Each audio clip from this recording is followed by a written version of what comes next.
Hello everyone, it's Crystal Ether here. Today, I'll be introducing a new series for HELIOS Rising Heroes content, personal tier lists for a hero's cards based on their ease of use in combat. While this mobile game is very team-centric in that you can effectively make anyone perform well with enough support, identifying the strengths and weaknesses of each card is important for clearing content efficiently. I'll be dividing a hero's cards into 4 tiers. S tier for cards that can be used almost anywhere and have little to no flaws, A tier for cards with a caveat or two that limits their potential, B tier for cards that lack few to several traits that are important to their role, and C tier for cards that either face significant problems when used or perform poorly in their designed role. Furthermore, for fairness' sake, I'll only be covering the 4-star cards, as these are the highest rarity cards in the game and outperform the lower rarities substantially. These cards also assume that the card is max limit broken, as certain cards significantly improve when their initial cooldowns are lowered or removed entirely. Cards will be ranked for that hero only. That is, an A tier Ren Kisaragi card is not necessarily superior to a B tier Faith Beams card. Lastly, this series will only cover cards released before this upload until I make another video. Unfortunately, I do not possess the ability to see into the future yet. Before we begin, I want to state that these rankings are based on my own reasoning and should not be taken as an absolute, nor is there a significant difference between cards within the same tier. Please exercise your own judgment when building teams and note that no card is considered unusable even if they are given a very low rating. Also, play how you like. You don't need to follow the metas progress in HELIOS Rising Heroes, and I'm not your parent.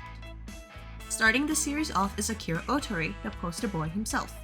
The South Rookie has 9 different 4-star cards for players to choose from, with a balance split between DPS and support, but only 1 entry in the passion attribute. As usual, whether you're joining me here or hopping to an annotation of your choice, let's get started!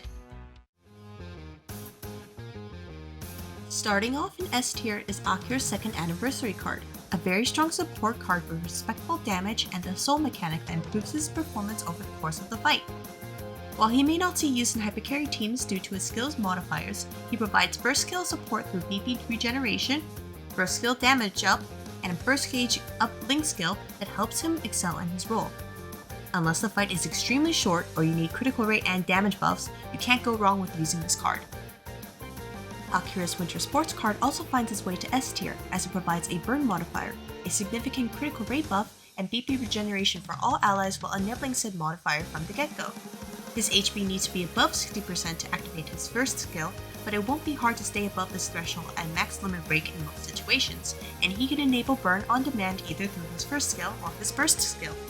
The critical rate buff he carries is 50% at max limit break, which can help secure critical hits but unfortunately overlaps with his link skill, with up to 50% critical rate wasted while it's active.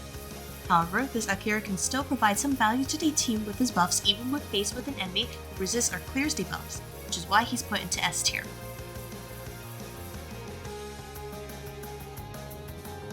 Following that showing is his 1st anniversary card, providing a burn damage modifier and 2 attack orbs to the team for the low cost of 30 BP gauge.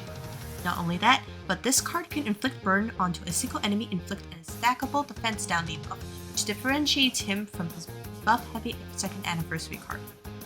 Unfortunately, this Akira card will be set back by enemies who can clear or resist debuffs, as his burn modifier becomes useless and doesn't offer anything else to the team besides decent critical rate link and 2 attack orbs.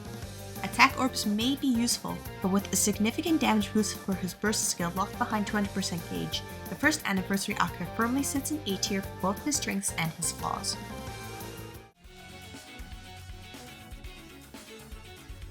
Akira's 1st event version finds its way into B tier by practicing Simple is Better, but his skills suffer from extremely long cooldowns compared to modern buffing skills.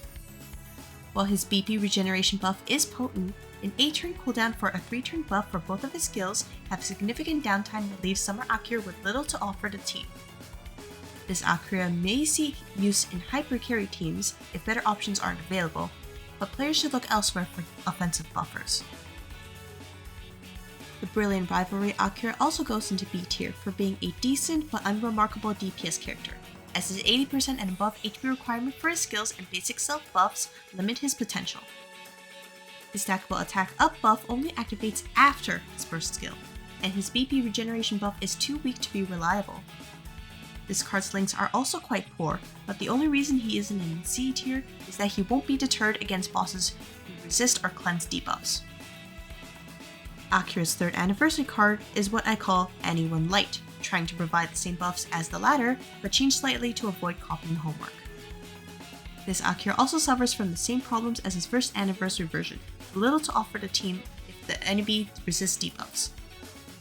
Having 100% uptime on his critical rate buff and a burst gauge link is nice, but this isn't enough utility compared to other strong buffers in the game. 3rd anniversary Akira's low modifiers place him firmly at B tier.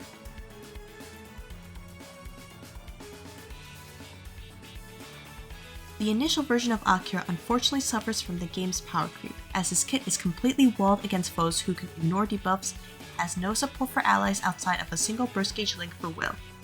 He's unremarkable even when taking special cut stats into consideration and needs a kit overhaul to compete with modern releases.